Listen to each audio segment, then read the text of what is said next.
Bienvenidos a Estrategia, el podcast de Global Strategy. Soy Javier Jordán y hoy vamos a hacer un análisis prospectivo de la guerra de Ucrania. Y lo que vamos a presentar es un informe que hemos realizado entre Global Strategy y la revista Ejércitos, por parte de la revista Ejércitos, Beatriz Cózar y Cristian Villanueva, y por parte de Global Strategy, Alberto Bueno y yo. Y para comentarlo, vamos a hacer algo diferente a los episodios normales. Vamos a hacerlo a la limón entre dos personas. Entonces, tenemos con nosotros a Cristian Villanueva, que es el director de la revista Ejércitos. Cristian, muy buenas. Bienvenido. Hola, buenos días, Javier. Gracias. Un placer, por un lado, coincidir otra vez en el podcast, que ya nos vimos hace un año aquí en este espacio, cuando nos hablaste de la industria de defensa española, que es un tema que, si te apetece, podemos hacer una nueva edición el próximo año para ver qué novedades tenemos, ya habiendo pasado un poquitín más de un año de aquel episodio. Y hoy pues tenemos un tema diferente, que es la guerra de Ucrania, que es un tema que la verdad es que estáis trabajando de una forma impresionante en la revista Ejércitos, con los informes diarios de la situación, tanto en el campo de batalla como luego la situación internacional. Y que la verdad es que enhorabuena, porque es un trabajo único en español y que me consta que mucha gente, más allá de los que tenemos interés en estas cuestiones, o sea, mucha gente que ya son profesionales de las Fuerzas Armadas, también lo siguen para su propio trabajo. Sí, te lo agradezco. La verdad es que son miles y miles de personas cada día los que lo leen y nuestro objetivo ahora mismo, o sea, al principio pues empiezas haciéndolo porque la guerra te parece interesante y está de plena actualidad, pero ya pasado el tiempo el objetivo es dejar ahí un archivo con todos los enlaces, referencias y demás, de forma que el que quiera en el futuro pueda acceder a toda esa información y esté ordenada.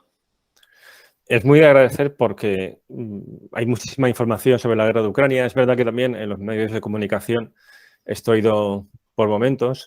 Ha habido fases en que la guerra parece que ha terminado, ¿no?, por la escasa cobertura que ha tenido en las redes sociales. Para quienes sigan ciertos canales todavía abunda mucha información, pero claro, a veces es información descontextualizada, cuando no ya trucada, ¿no?, o sea, con sesgo político. En vuestro caso es admirable porque, por un lado, integráis muy bien esa información y luego hacéis un esfuerzo por mantener esa objetividad, o sea, por mantener esa neutralidad, lo cual da mucha confianza cuando los leemos. Sí, al final la guerra no deja de ser un objeto de estudio, es decir, uno puede tener sus preferencias, lógicamente. Está claro que hay un agresor y un agredido, pero eso tiene que ser independiente de lo que suceda en el campo de batalla y también en la arena internacional. Pues ha sido esos informes, bueno, y aparte del hecho de que nos gusta vuestro trabajo, ya tenemos relación fuera del podcast, lo que nos ha hecho que pensáramos, ¿no?, en este pequeño proyecto, que era poner en común, por un lado, el trabajo que hacéis y el conocimiento del día a día y, por tanto, un conocimiento profundo ya acumulado de la situación de la guerra, con luego una cosa que trabajamos en Global Strategy, que es análisis estratégico y prospectiva, para hacer un ejercicio muy limitado en cuanto a los medios y ambiciones, porque ha sido un trabajo de 4 personas y nos ha llevado pues unos días, tanto la reunión que tuvimos, la preparación previa, luego el informe que va a salir publicado en la revista Ejércitos. De hecho, va a salir publicado tanto este episodio como el informe a la vez, de modo que luego pondremos un enlace en la descripción del episodio para quien quiera consultarlo por escrito, y todos los drivers y escenarios que vamos a comentar ahí se pueden encontrar en detalle. Bueno, pues ha sido esta convergencia de especialidades lo que nos ha llevado a plantear este ejercicio. De modo que, si quieres, entramos ya en materia. Lo que habíamos comentado es, de entrada, cuáles son los parámetros de este análisis prospectivo.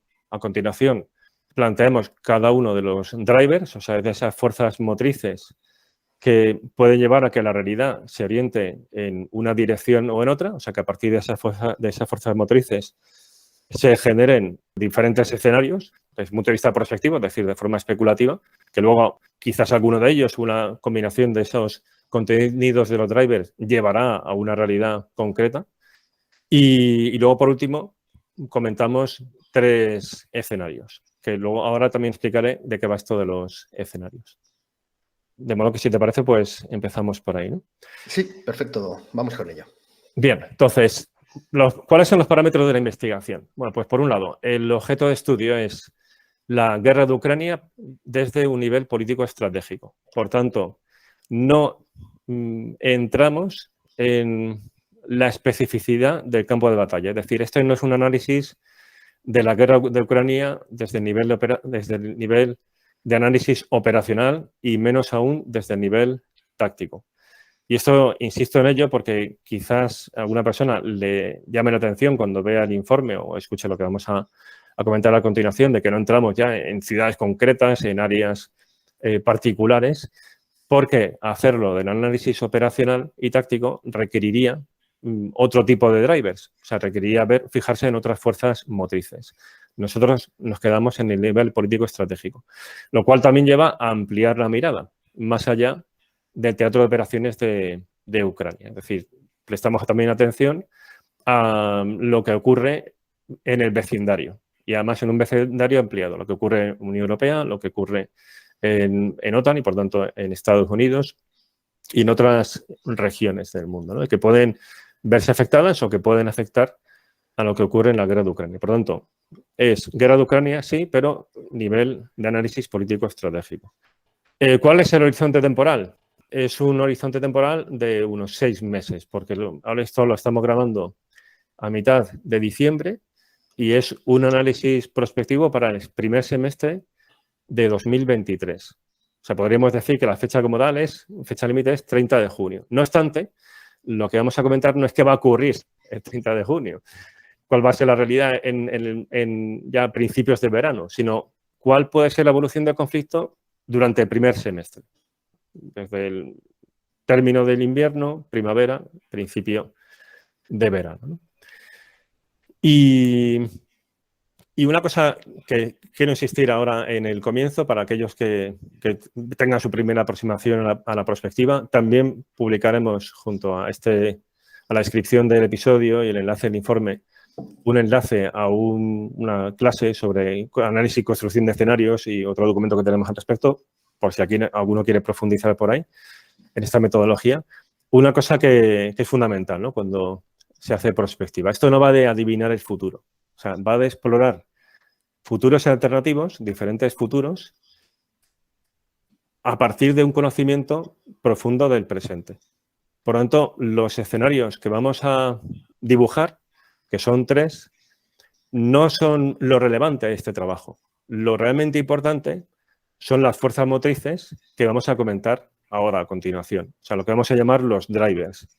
Eso es lo verdaderamente relevante, porque son una serie de incertidumbres críticas. Nosotros hemos seleccionado 6, cuya evolución puede llevar a que tengamos un escenario u otro. Y esas 6 incertidumbres críticas nos han parecido muy relevantes. Entonces, a la hora de hacer vigilancia prospectiva, no hay que mirar los escenarios, hay que mirar los drivers. O sea, eso, lo ideal sería, si uno quiere hacer vigilancia prospectiva ya de una manera profesional, lo ideal sería desagregar esos drivers en indicadores de seguimiento, ya en cosas concretas que podamos contrastar con las noticias del día a día, por ejemplo, con lo que publica la revista de Ejércitos cada día, y ver en qué medida el driver está experimentando un cambio en su posición actual, en su contenido actual, a otro contenido distinto.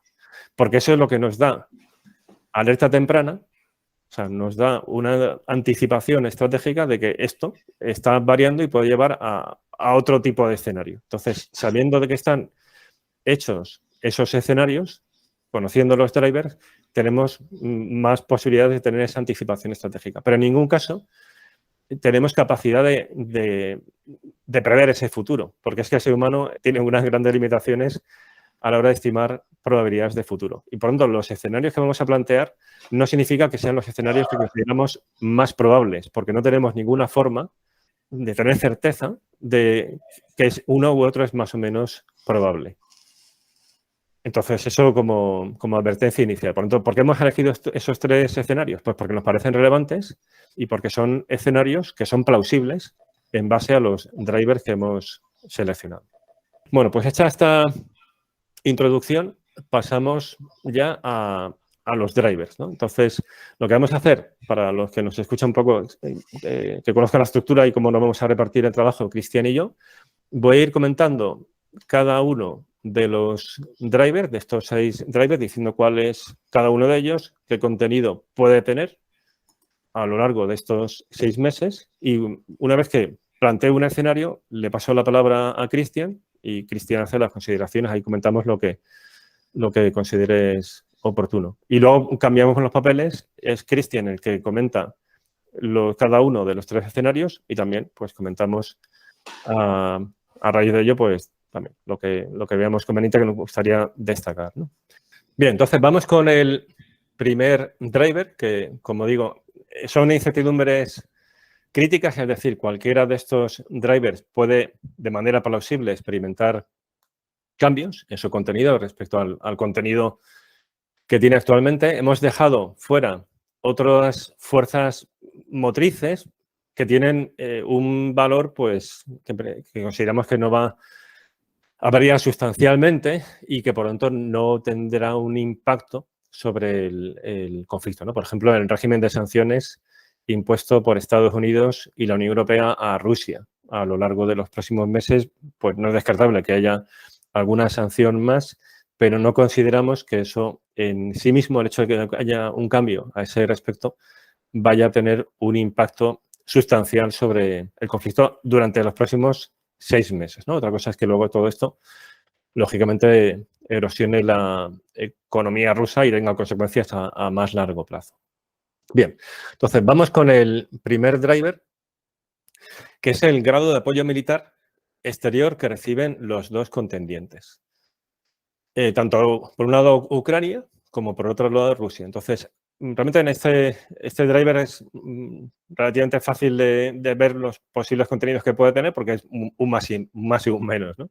Entonces, para el caso de Ucrania hemos visto 3 posibilidades. Uno, que el nivel de ayuda militar actual se mantenga de manera más o menos similar. Los drivers son un ejercicio de síntesis, de abstracción, por lo tanto, aquí no entramos en equipos militares concretos, o sea, son consideraciones generales. Esta es la primera posibilidad, o sea, que el nivel de ayuda actual se mantenga de manera más o menos parecida al actual. El segundo es un aumento considerable del nivel de ayuda militar a Ucrania por parte de los países OTAN, destacando además una mejora cualitativa, por ejemplo, el envío de aviones de combate F-16, ya con tripulaciones entrenadas, el envío de carros de combate Leopard 2, que es algo que está pidiendo Ucrania, y que esto sí que podría tener consecuencias relevantes en la situación en el campo de batalla. Y en tercer lugar, la posibilidad contraria, que es una reducción sensible de la ayuda militar a Ucrania, ya sea por motivos políticos, y luego veremos cómo se le podría dar plausibilidad a esta eventualidad, o por problemas de disponibilidad en los inventarios, ¿no? Especialmente en lo referido a municiones, a los inventarios de municiones en países OTAN, y sobre todo para cierto tipo de municiones donde no hay un gran stock. Y luego lo mismo, es decir, aplicado a Rusia en este driver, que es la ayuda militar, el apoyo militar exterior que reciban los contendientes, el suministro exterior. En lo relativo a Rusia también consideramos 3 posibilidades que van de más a menos, ¿no? Con esa situación de no cambio. La primera sería el mantenimiento de la situación actual, también más o menos parecida, pues recibiendo drones o municiones guiadas por parte de Irán, munición de artillería de Bielorrusia y de Corea del Norte. Esta sería la primera posibilidad, que no haya cambios sustanciales en ese suministro externo. La segunda posibilidad es que hubiera un incremento sustancial de la ayuda exterior con impacto en el equilibrio de fuerzas, ya sea por razones cualitativas del equipo recibido o cuantitativas del volumen. Por ejemplo, cualitativa sería pues, la llegada de misiles balísticos iraníes y además en este caso podría ser también en grandes cantidades, viendo, por ejemplo, cómo a lo largo de los años Irán ha suministrado a Hezbollah. O sea, que tienen una capacidad de producción de misiles balísticos de corto alcance relevante, ¿no? Y que eso podría tener impacto en el campo de batalla. O también incluso de manera encubierta de armamento sofisticado o de componentes tecnológicos críticos por parte de China para la industria de defensa rusa, que se puede ver afectada por ciertas tecnologías que recibía de Occidente para su equipo militar y que ahora China se convierte en un proveedor. Esta es la segunda posibilidad, es decir, un incremento sustancial de la ayuda exterior. Y la tercera posibilidad de este mismo driver, de este apoyo externo a los contendientes o a suministro externo a los contendientes, sería una disminución significativa del suministro exterior, ya sea por razones políticas de países que no quieran dar ese apoyo a Rusia o de disponibilidad material. ¿Algo que comentar, Cristian? Sí, si me permites, respecto a Ucrania, lo más previsible en principio es que la ayuda se mantenga. Ahora bien, incluso existiendo la voluntad política, habrá muchos sistemas que, como ya comienzan a escasear, será difícil suministrarlos.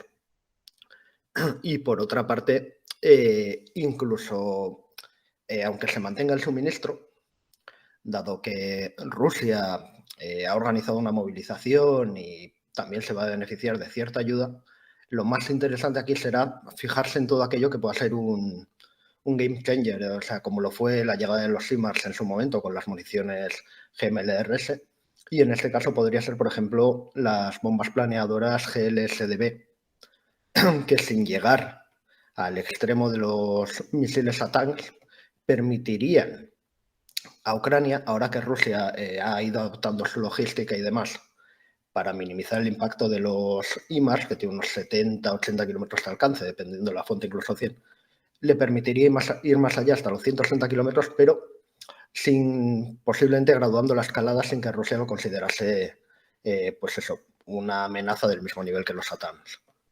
Bien, pasamos entonces al segundo driver, que es la situación en el campo de batalla. Aquí, como antes he comentado, no vamos a entrar en aspectos ya muy particulares del nivel operacional y táctico, van a ser consideraciones generales que son relevantes desde el nivel político-estratégico. Entonces, aquí vemos las siguientes posibilidades. Una es que a lo largo de este próximo semestre, o sea, primer semestre de 2023, o sea, pongámonos finales ya de este periodo, comienzos del verano, se mantiene el statu quo territorial con ligeras ganancias o pérdidas. Eso es una posibilidad dentro de este driver.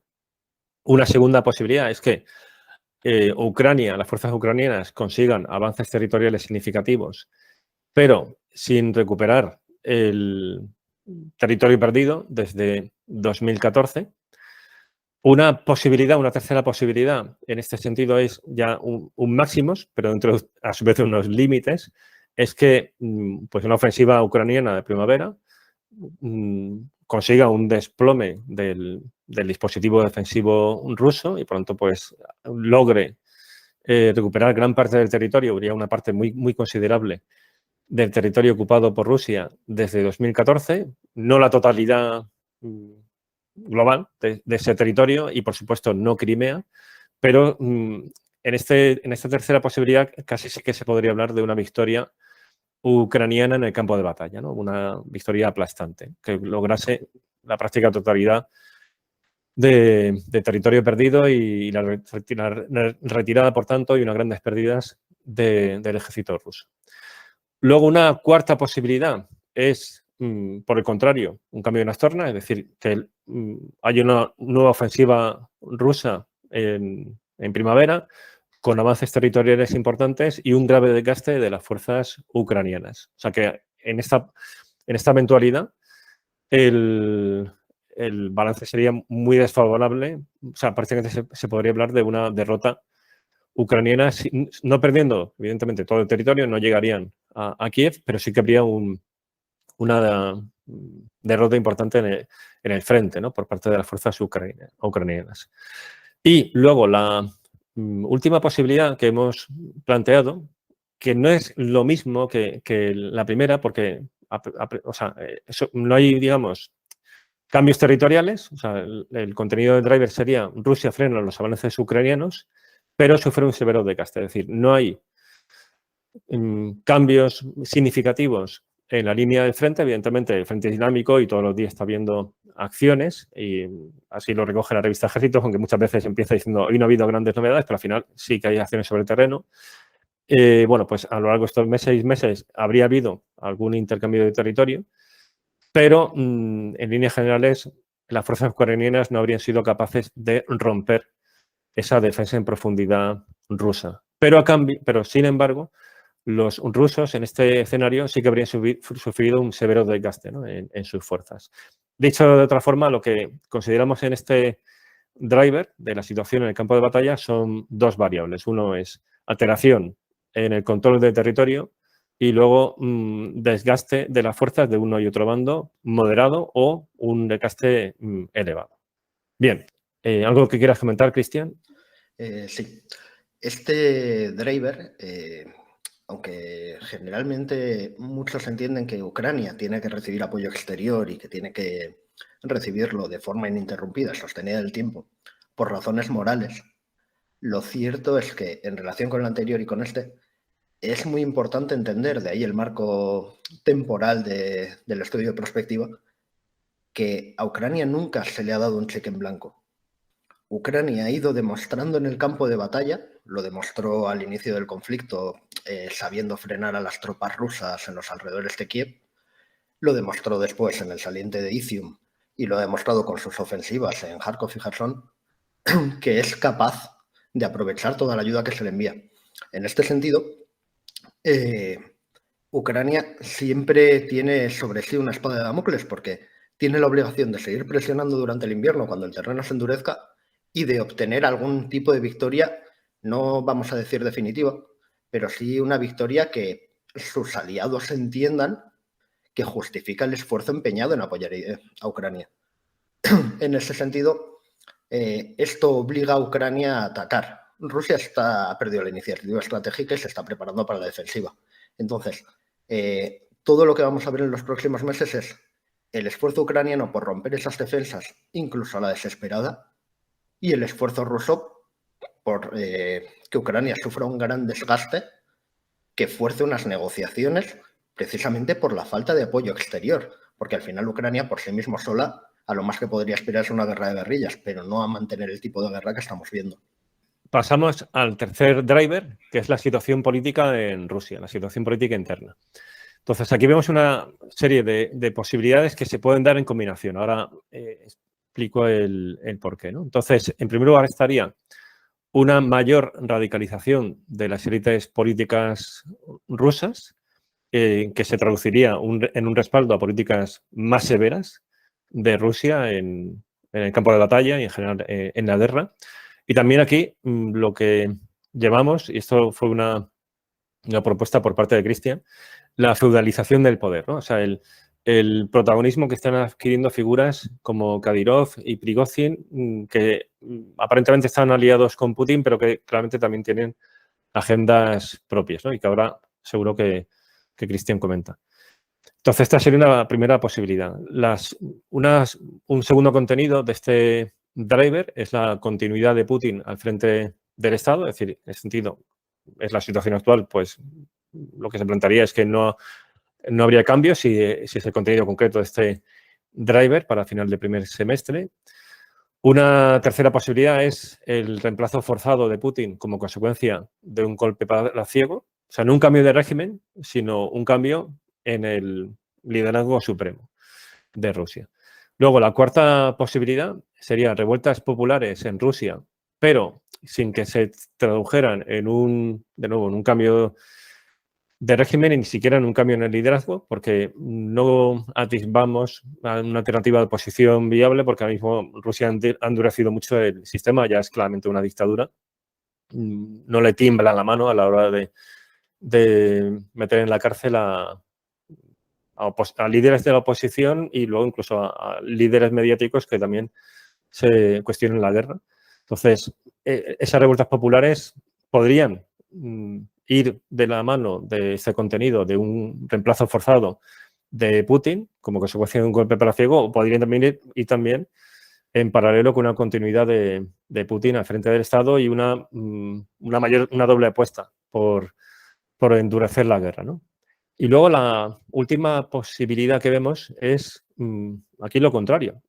Y aquí no decimos si esto se da con Putin o sin Putin, que es una búsqueda de una salida negociada a la guerra aceptando condiciones desventajosas por parte de Rusia. Habría que ver cómo darle plausibilidad en combinación con el contenido de otros drivers. Evidentemente esto tendría que ser un escenario donde las cosas pintan mal en el campo de batalla y al mismo tiempo hay también ya un descontento interno que pueda aconsejar esta salida, ¿no?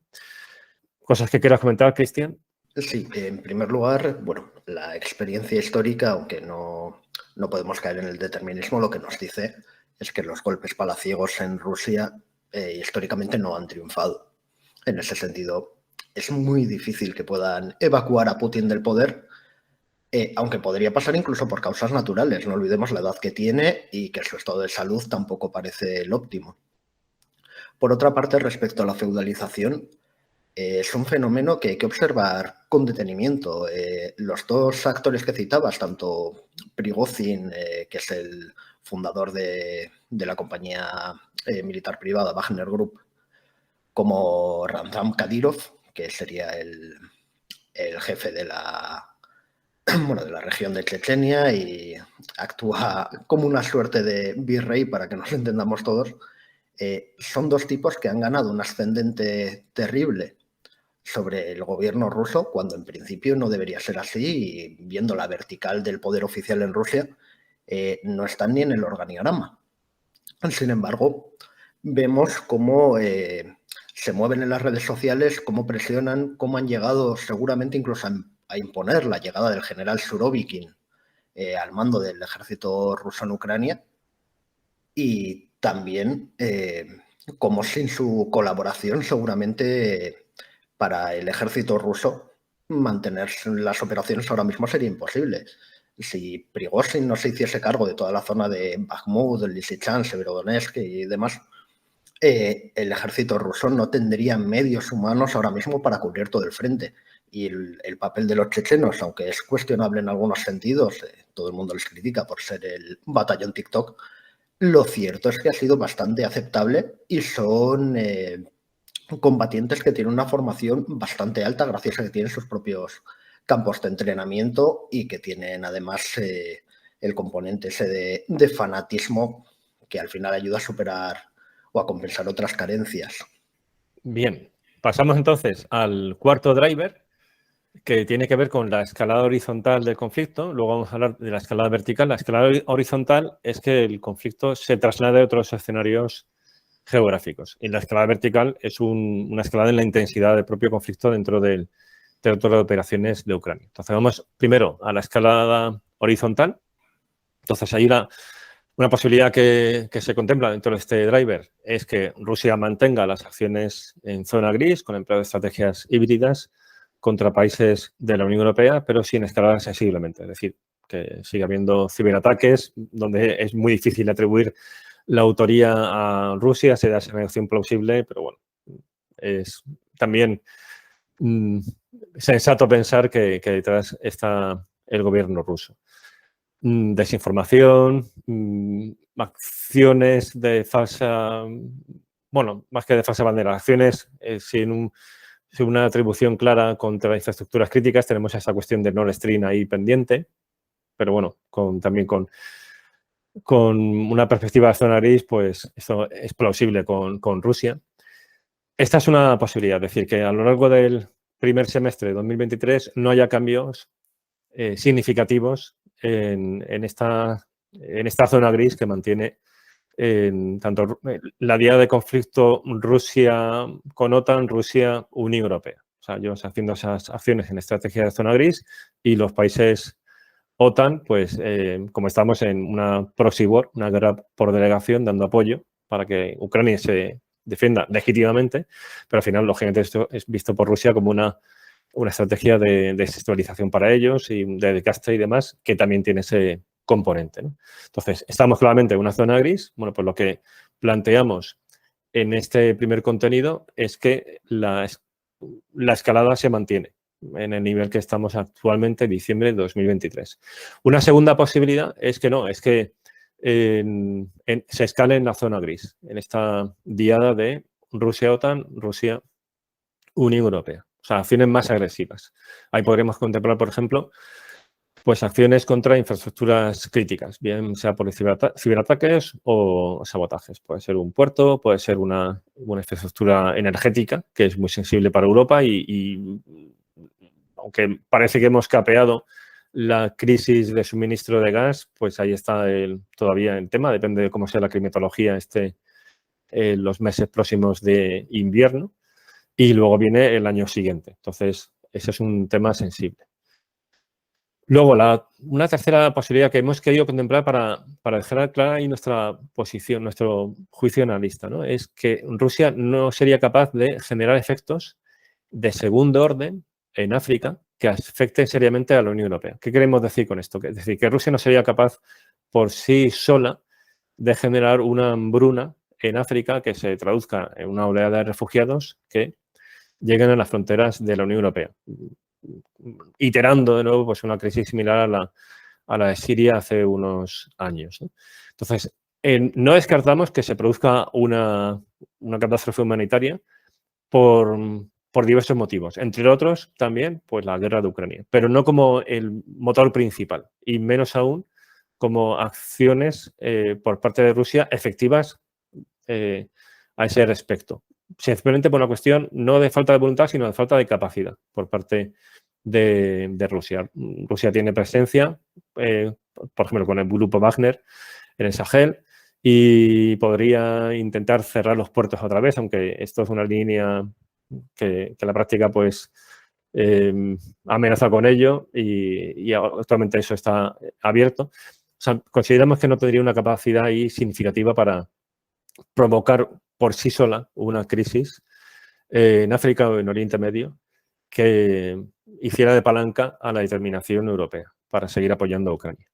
Luego, una cuarta posibilidad tiene que ver con que los países OTAN entren o no directamente en la guerra. Aquí, como una opción ya más atrevida, planteamos la posibilidad de que una intervención directa de OTAN en la guerra. Claro, para dar plausibilidad a esto, porque sería una ruptura de una tendencia muy firme y además estratégicamente sería ahora mismo una decisión muy peligrosa, haría falta otra serie de acontecimientos. O bien una escalada vertical, por ejemplo, un empleo de armas nucleares por parte de Rusia en Ucrania, entonces que OTAN entrara ya directamente como represalia, habiendo fallado esa disuasión, o bien que Rusia escale atacando un país OTAN, por ejemplo, suministros a Ucrania en Polonia y que esto a su vez genere ya una respuesta directa por parte de OTAN. Es lo que daría plausibilidad a este contenido. Luego también, dentro de la zona gris, no solamente miramos a Unión Europea y OTAN, es decir, también Estados Unidos, en esas acciones ciber o de desinformación, sino a otras áreas de interés para Europa y cercanas también a Rusia, como puede ser, por ejemplo, Moldavia y Georgia.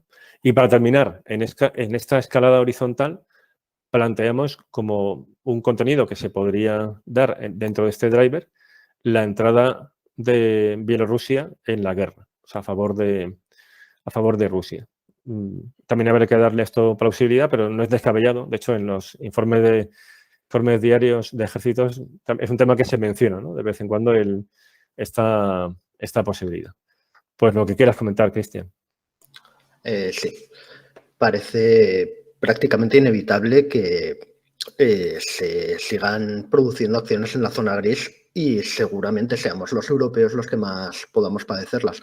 Al final, lo determinante aquí es que Rusia, según el campo de batalla le vaya dando, bueno, vaya sufriendo reveses en el campo de batalla, va a tener cada vez más tentación de recurrir a la zona gris. Es algo inevitable. Además, mantiene capacidades significativas que todavía no ha empleado. En algunos casos, como la guerra cibernética, es muy posible que la acción decidida tanto de la Unión Europea, que en los primeros compases del conflicto envió ayuda en este sentido a Ucrania, como la OTAN puedan estar disuadiendo efectivamente a Rusia de avanzar en este campo, de ir más allá. Pero lo que hemos visto, por ejemplo, en el Nord Stream aunque todavía no haya una asignación clara, es algo que sería perfectamente factible para Rusia repetirlo con los cables de comunicación submarinas que comunican Europa con Estados Unidos y el resto del mundo y por donde pasa el 90% del tráfico, de los datos de Internet.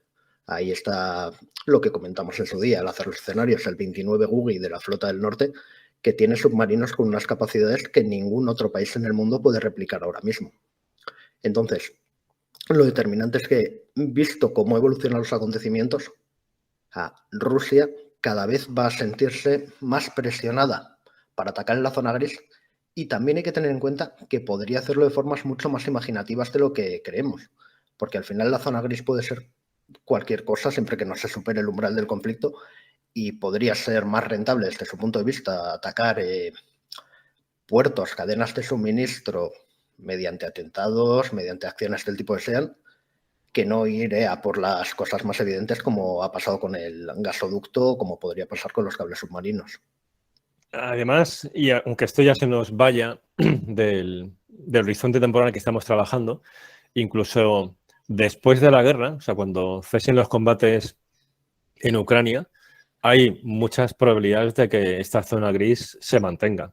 O sea, porque Rusia, sin duda, tiene una cuenta pendiente que pagar con Europa por todo este apoyo militar que está recibiendo Ucrania. Ahora mismo tiene gran parte de su ancho de banda ocupado con la guerra, pero hemos de tener presente esta cuestión de la zona gris en esta diada de Rusia-Unión Europea, porque creo que hay muchos motivos para pensar que después van a venir mal dadas. O sea, que Rusia va a pasarnos factura por esta cuestión, ¿no? Sí, de hecho, además, su concepción del conflicto, es decir, una vez la fase militar acabe, ellos no piensan ni después de negociaciones que la solución que la situación se haya solucionado. Ellos volverán a las fases previas al uso de la fuerza. Entonces, tiene toda la lógica que tarde o temprano, si no nos preparamos lo suficiente, terminemos por sufrir los efectos de algún ataque en la zona gris, que podría ser algo muy serio, incluso aunque parezca en principio algo limitado. O sea, al final, muchos de estos aspectos todavía solo se han teorizado, pero no se conocen los efectos reales. Sí, esto de la zona gris lo hemos tratado tanto vosotros en la revista Ejércitos y nosotros en Global Strategy, y es un tema que no ha pasado de moda, que parece que ahora mismo la guerra convencional es el gran tema y en efecto, desde el punto de vista de los estudios estratégicos, es un retorno a este fenómeno y hay que prestar atención, pero el tema de la zona gris no ha pasado de moda y hay que prepararse para lo que está por venir. Sí, de hecho, en buena lógica, estamos pasando del mundo unipolar a la competición estratégica entre grandes potencias y mientras la disuasión nuclear más o menos se mantenga, y también sobre eso tenemos dudas por lo del paso a la segunda era nuclear, mientras la disuasión funcione, se va a librar la mayor parte de las diferencias, se van a solucionar en la zona gris. Entonces, vamos a ver cosas que ahora mismo todavía somos incapaces de imaginar. Y no es por asustar a la gente, simplemente es que hay que estar preparado para cualquier escenario. Sí, naturalmente. O sea, de esto van también los estudios estratégicos, que es que luego esto al final sirva para las políticas públicas de seguridad y defensa. Pasamos al quinto driver ya, a escalada vertical. Bien, aquí planteamos tres posibilidades, ¿no? Este es un driver que hay que darle plausibilidad porque aquí esto supone ya una escalada pues procedente a armas de destrucción masiva en Ucrania. Entonces, lo que planteamos, y esto es lo que da plausibilidad a este escenario, es que, como un contenido concreto de este driver, de esta escalada vertical, es que Rusia responda severamente ante el cruce de una línea roja por parte de Ucrania. Habría que ya bajar al detalle concreto cuando se plantea el escenario. Podría ser o bien atacar objetivos de forma continuada, estratégicos, en la profundidad de Rusia. Esto ya lo ha hecho, pero bueno, que lo repita y que a lo mejor por el tipo de objetivo, pues Rusia eso lo considere una línea roja. O bien uno de los contenidos del segundo driver, que es la situación del campo de batalla, es decir, una debacle militar convencional rusa y una recuperación de gran parte del territorio por parte de Ucrania, que esto se ha visto como una línea roja o amenazar incluso Crimea. y que se produzca una escalada que aquí planteamos inadvertida por lo siguiente, porque o sea, Rusia ha planteado lo que al menos he entendido como líneas rojas en varias ocasiones que ha sido cruzado y al final no ha ocurrido. Entonces, aquí lo que planteamos es que la disuasión intraconflicto para que la guerra no escale nuclearmente, que parece que ha funcionado en septiembre, cuando había pues muchos tambores de guerra nuclear, y parece que ahí funcionó esa disuasión intraconflicto y que Rusia quitó de encima de la mesa esa opción.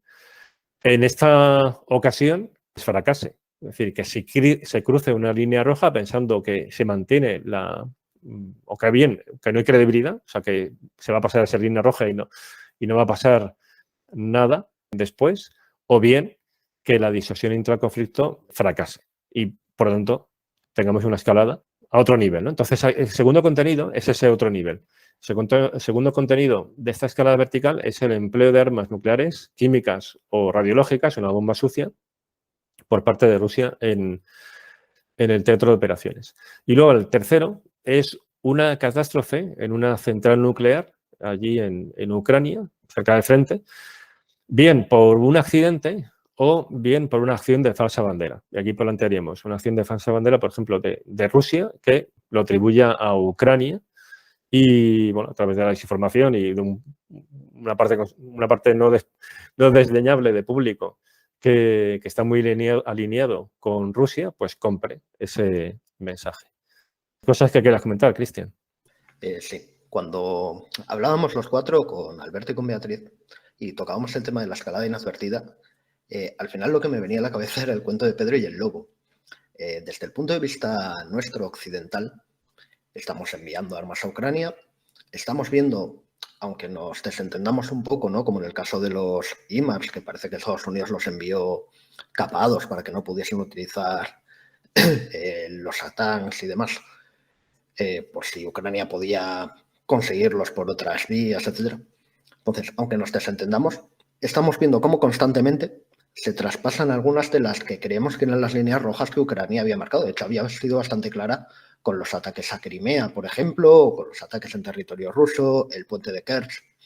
Y una tras otra, todas esas líneas rojas se han superado sin que aparentemente haya habido consecuencias, porque los ataques, las oleadas de misiles y drones rusas contra la infraestructura crítica ucraniana no son una respuesta a esos ataques ucranianos, sino que seguramente se iban a producir igualmente con o sin acciones ucranianas de por medio. Entonces, nos puede estar dando la falsa impresión de que Rusia o no es capaz de defender esas líneas rojas tomando acciones en consecuencia, o que por las razones que sean, somos tan capaces de disuadir a Rusia en términos estratégicos que no va a tomar ninguna represalia y que no se va a atrever a escalar verticalmente. Sin embargo, es un punto de partida erróneo. Es decir, en algún sitio están las líneas rojas rusas como están las de cualquier otro estado.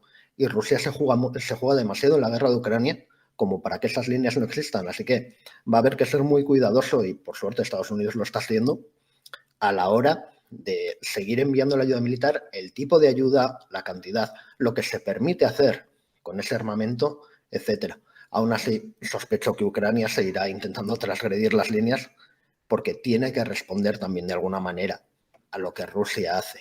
Lo hemos visto hace poco con lo que posiblemente fuesen ataques con drones Tu-141 a distancias de 600-700 kilómetros en el interior de Rusia, algo que parecía impensable al inicio del conflicto.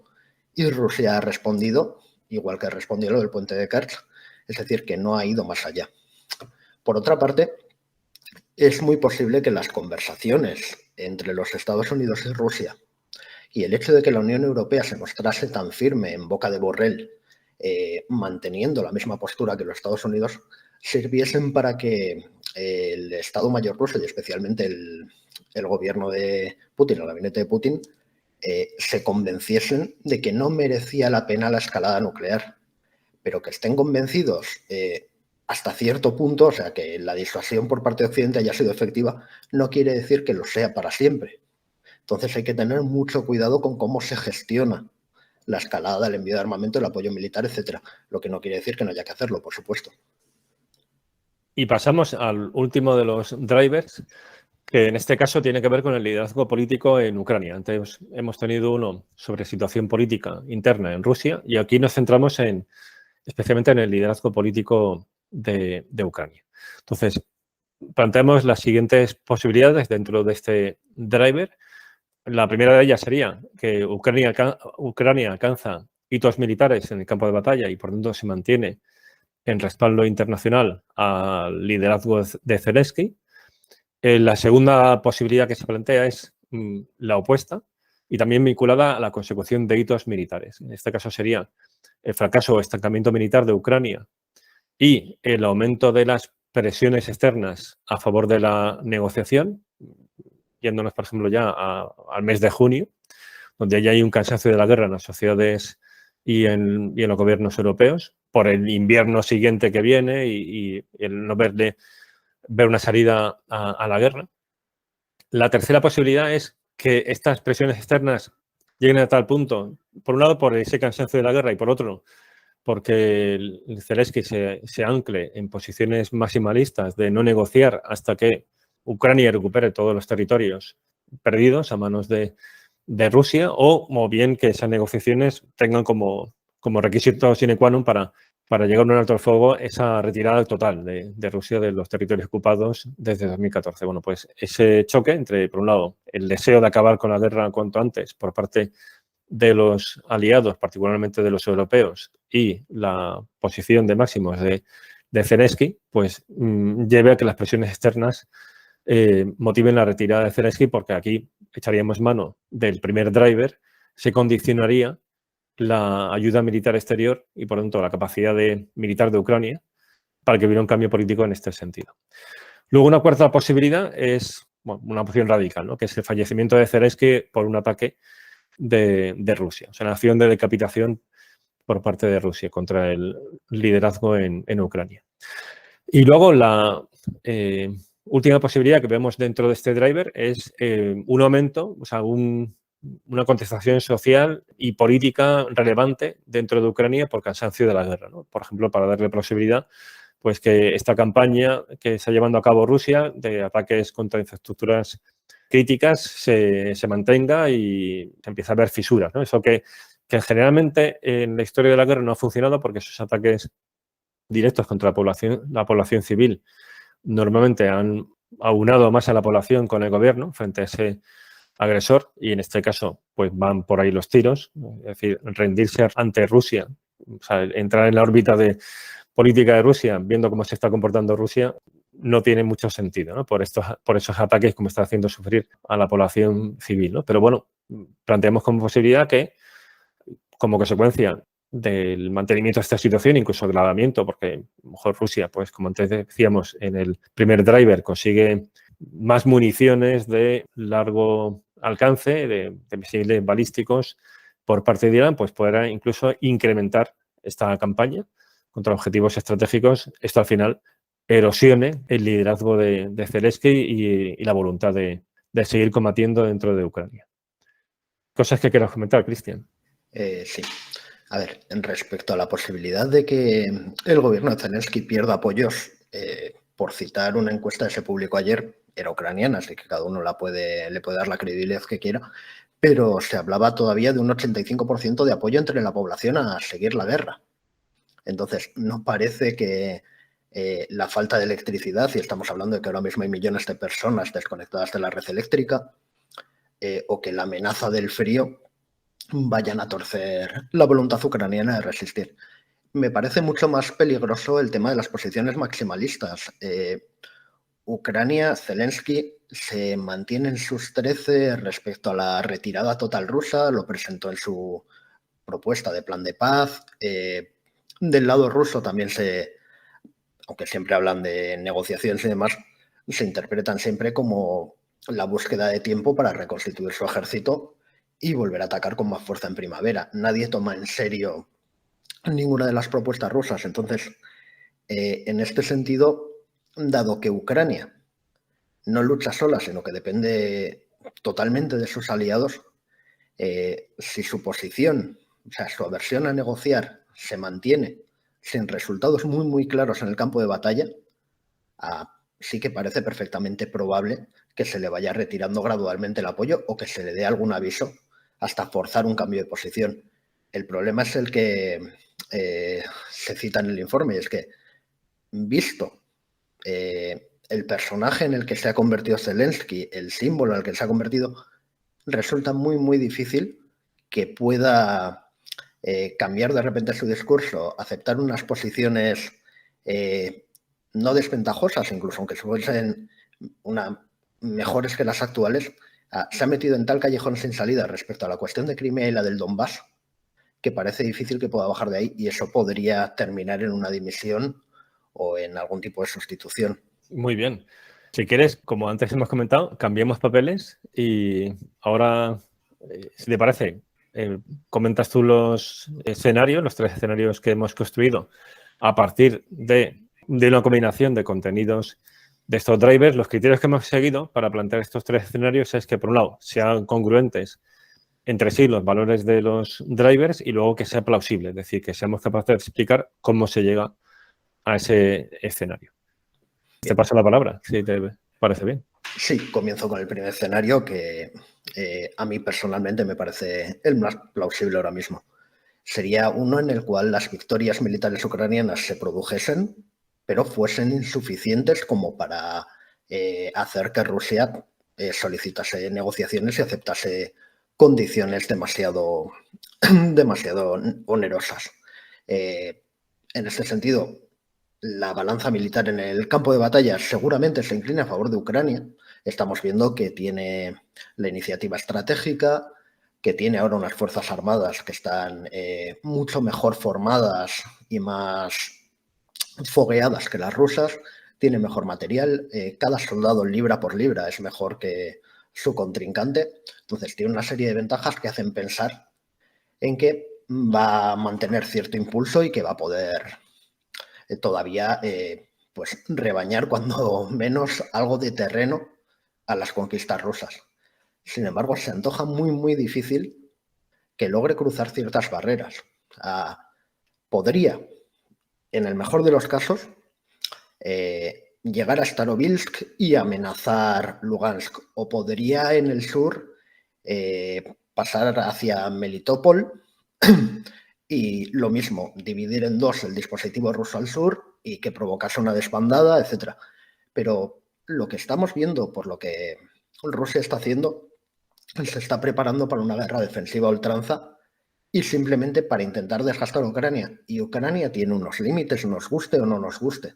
Entonces, más allá de las líneas rojas, incluso conseguir todo eso, incluso conseguir una derrota que fuese definitiva, se antoja imposible. Además que es una guerra en la que casi por definición no hay derrotas militares definitivas. O sea, es una guerra que está planteada para el desgaste, en la que Rusia la va a seguir librándose en la zona gris, sea como sea, va a seguir porque sus intereses estratégicos son tan altos, tan importantes, que simplemente no puede salir de la guerra de Ucrania perdiendo lo que tenía y convertido en una potencia segunda. O sea, se está jugando eso. No sé tú si quieres comentar algo sobre este primer escenario. Sí, coincido contigo en que es el escenario ahora mismo más tendencial. Es un escenario que, a ver, con los límites que planteaba al principio, ¿no? A la hora de hacer cálculo de probabilidades, pero parece el más probable, ¿no? Porque es muy parecido al actual, es decir, es un escenario donde Ucrania mantiene la iniciativa, consigue avances, tiene ventaja en el campo de batalla, pero no es una ventaja decisiva. Entonces, lo que vemos de este escenario, y creo que esta es una enseñanza destacable y, por lo tanto, se explica por qué hemos seleccionado este escenario y por qué lo convierte en un escenario relevante, es que se ve muy bien en este escenario cómo el tiempo se puede convertir y da la impresión de que se ha convertido en una herramienta estratégica por parte de Rusia. O sea, que el tiempo juega a favor de Rusia. Igual que en Rusia está convirtiendo en una herramienta estratégica el invierno, con esos ataques a la población civil, esos ataques a la red eléctrica y las consecuencias que esto tiene pues, sobre la calefacción y un montón de necesidades básicas de la población, pues da la impresión de que Rusia también tiene en su estrategia el tiempo como un factor clave. Y por lo tanto, aunque Ucrania tenga ventaja militar en el campo de batalla, tiene una desventaja estratégica significativa desde esta perspectiva, ¿no? A no ser que logre un vuelco militar de la situación. Sí, a ver, no es descartable tampoco el colapso ruso, es decir, Rusia, incluso habiendo movilizado a 300.000 hombres, sean los que sean luego en la realidad, el desgaste sigue siendo terrible, es previsible que siga. Cada nuevo sistema de armas que sacan de los depósitos es peor que el anterior. Los hombres que están, una parte de esos movilizados están intentando entrenarlos mejor de lo que habían hecho anteriormente. En ningún caso van a llegar al nivel de los ucranianos, ni en material ni en entrenamiento, porque además hay problemas estructurales en el ejército ruso que hacen que rinda menos. Entonces, no es descartable que Ucrania consiga logros y logros importantes. Lo que es más difícil es que esos logros se traduzcan en una negociación que sea demasiado favorable y mucho menos que se traduzcan en la expulsión de Rusia de todos los territorios ucranianos que había tomado no ahora, sino en 2014. Totalmente.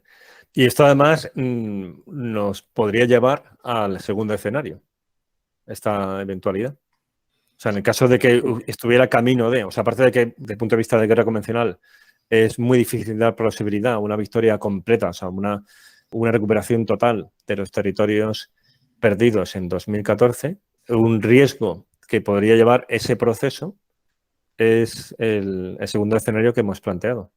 Sí, por supuesto, el segundo escenario es el de una escalada inadvertida y en este caso, si los avances ucranianos fuesen lo suficientes como para poner en serio riesgo el control ruso, especialmente de Crimea, casi más que del Donbass, aunque Putin siempre hable de todo el tema de la afinidad cultural, histórica y todo eso, y le dé una gran importancia, realmente aquí lo determinante para Rusia es Crimea como el portaaviones natural que es en medio del Mar Negro y por la profundidad estratégica que le da frente a la OTAN. Entonces, si Ucrania realmente lograse poner en riesgo la presencia rusa en Crimea, se me antoja muy, muy difícil que Rusia no llegase a escalar verticalmente.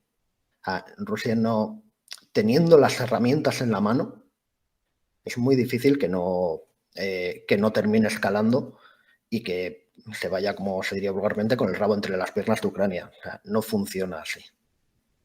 Sí, porque además hay que tener presentes también las consideraciones de política interna. Es decir, las consecuencias que podría tener sobre la seguridad incluso personal del propio Putin, por lo que antes comentábamos, ¿no? De esas diversas posibilidades del tercer driver, o sea, de la situación política dentro de Rusia, como incluso del propio régimen, es decir, de un endurecimiento de las élites por las consecuencias que puede tener sobre la firmeza del régimen, luego también sobre las consecuencias que puede tener sobre el medio y largo plazo del estatus de Rusia como gran potencia, como consecuencia de una humillación en el campo de batalla, influirían, pensamos, ¿no?, que de manera plausible, de forma importante en la decisión de escalar verticalmente. O sea, que haría plausible este escenario e incluso un fracaso de la disuasión intraconflicto por parte de los aliados para que Rusia no escale nuclearmente, que hasta ahora parece que ha funcionado, pero es frágil esa disuasión. Sí, totalmente. O sea, la disuasión ha funcionado porque por primera vez Rusia se ha encontrado que especialmente la Unión Europea estaba una con los Estados Unidos, cuando lo que ha intentado durante todo el conflicto es precisamente separar a los aliados europeos de Estados Unidos, sabiendo que el punto débil del apoyo ucraniano era Europa. Pero, como decía antes, a Crimea creo que todos entendemos que es innegociable para Rusia y posiblemente estuviesen dispuestos a renunciar incluso al pasillo terrestre, pero no a la península.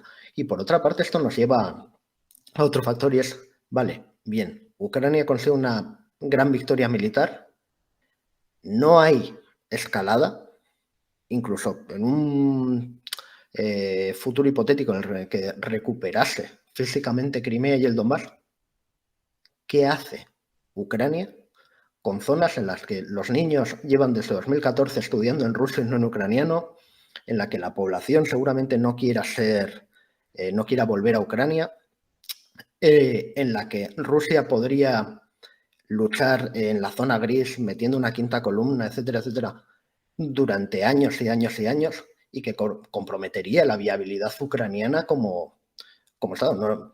No nos olvidemos de que Ucrania no deja de ser un Estado fallido en muchos aspectos todavía. O sea, un país que quiere ser candidato a la Unión Europea y a la OTAN y que, sin embargo, no cumple con muchos de los requisitos. Y esto solo sería un añadido para seguir sin cumplir y para estar en una situación pésima de cara al futuro y a la reconstrucción. Sí. Si quieres, pasemos al tercer escenario.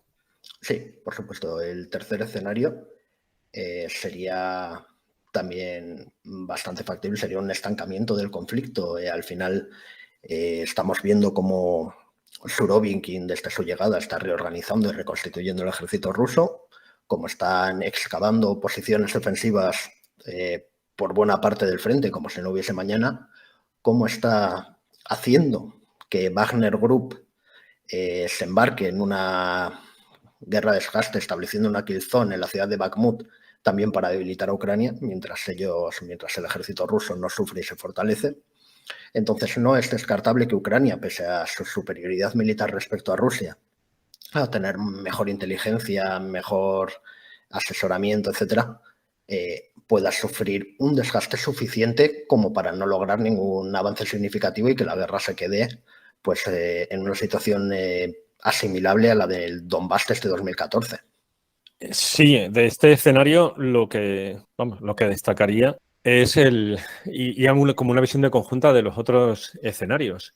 Son las malas opciones políticas que tiene el gobierno de Kiev, al menos con los tres escenarios que hemos planteado, porque este es un escenario agravado respecto al primero, donde no se consiguen ganancias territoriales porque Rusia ha implementado una defensa en profundidad efectiva, bien planificada y luego bien conducida militarmente. Y por tanto, las opciones políticas de Ucrania, pues al final son reducidas, porque si consigue una victoria aplastante, hay un riesgo de escalada invertida que no es desdeñable, y si no consigue esas victorias, la presión exterior política para que negocie también va a ser importante. Y en este escenario lo que planteamos incluso es que ya se eche mano de la ayuda militar como herramienta de presión. Es decir, una reducción, una amenaza de la reducción de esa ayuda militar y que Ucrania se tenga que defender por sí sola, lo cual es complicado, sin ese suministro externo frente a Rusia. O sea, no sé cómo lo ves tú, pero aunque aquí hemos planteado tres escenarios, evidentemente se pueden encontrar más combinaciones que sean congruentes y también plausibles de los distintos drivers. Así, de entrada, me cuesta un poco dar plausibilidad a un escenario donde Ucrania consiga una victoria limpia desde el punto de vista militar y político, sin que esto provoque una reacción que sea perjudicial tanto para la propia Ucrania como para los propios aliados por parte de Rusia, una escalada inadvertida. Sí, totalmente. De hecho, lo que cabría plantearse es a qué aspira realmente Ucrania. Porque una cosa es el discurso público, por razones obvias. No pueden decir, bueno, vamos a combatir, pero no nos planteamos recuperar ni Crimea ni el Donbass, eso está claro. Igual que sus aliados. Aunque haya habido mensajes en este sentido desde Estados Unidos, intentando calmar los ánimos, ¿no? Y decir que, bueno, se ha filtrado en algunas noticias que no apoyarían una lucha ucraniana por Crimea, aún así tienen que dar la impresión de que están con su aliado hasta el final. Pero sería muy interesante conocer cuál es la realidad dentro del gabinete de Zelensky y cuáles son los objetivos reales que ellos se marcan. Porque yo tampoco creo que ellos estén pensando realmente en recuperar Crimea y, si me apuras, tampoco todo el Donbass. O sea, una gran aspiración sería, un objetivo importante, volver a las fronteras anteriores al conflicto, volver al 23 de febrero. Eso podría ser vendido por Ucrania como una victoria.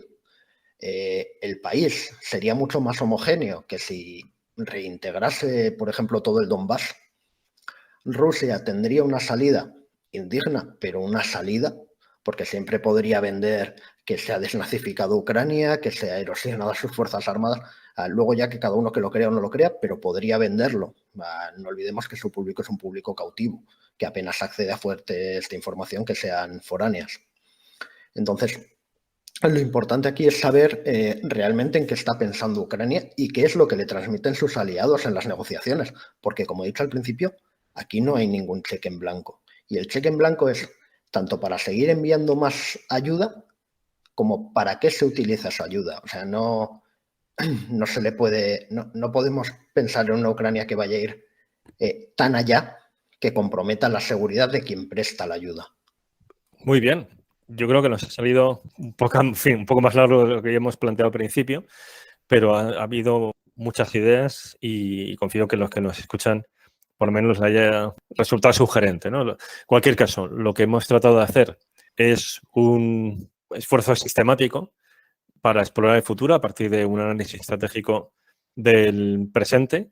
Por supuesto, estamos pues abiertos a todas las sugerencias, comentarios para hacer este análisis mejor si hacemos una iteración en unos meses para el siguiente semestre. O sea que todas esas sugerencias, por supuesto, son muy bienvenidas. Que espero que este ejercicio haya resultado de interés y muchas gracias, Cristian, y a la revista Ejércitos por haberse sumado a esta idea de este análisis prospectivo y, bueno, a ver qué nuevos proyectos se nos ocurren. Sí, muchas gracias a vosotros. Supongo que de aquí a unos meses tendremos que hacer algo parecido pensando ya en los escenarios de salida del conflicto, porque el más allá es casi tan interesante como el proceso. O sea, ver qué puede venir después de la guerra de Ucrania, cuando la fase militar termine, que en algún momento terminará, me parece casi tan fascinante como ver cómo se puede desarrollar durante los próximos 6 meses el conflicto. Naturalmente, o sea, cómo va a ser el reajuste de la seguridad de Europa en ese área, sí, totalmente. Muy bien, pues muchas gracias, Cristian. Un abrazo. A vosotros, un abrazo, encantado.